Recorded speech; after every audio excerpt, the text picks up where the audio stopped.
first drop mga kaspero. Ayan, medyo malalim yung unang dive natin. Ngunit hindi tayo sasagat para hindi mabigla yung katawan natin. Tripo lang tayo, tingin sa paligid, baka meron tayong makita.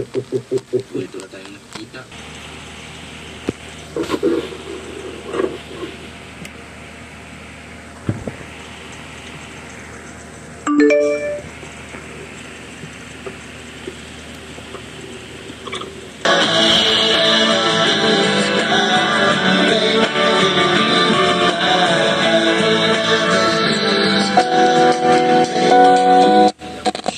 Meron na tayong target, isang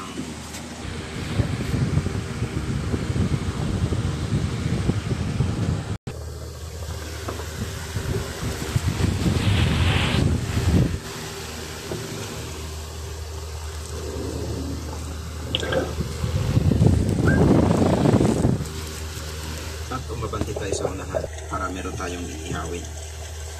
Siguro arang 1 kilograms na rin ito, kaya good size na rin para kunin. And syempre, pang-ulam na rin ito.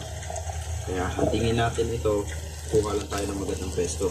Mag-drop tayo, syempre tingin-tingin muna tayo sa paligid, baka may mas malaking dadaan.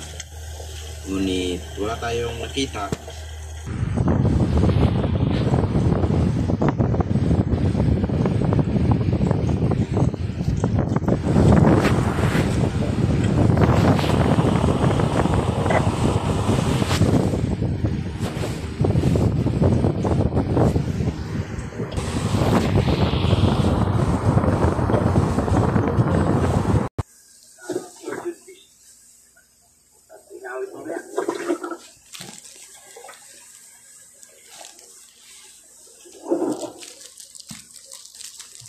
Pagdating sa unahan, nag-drop ulit tayo mga kaspero.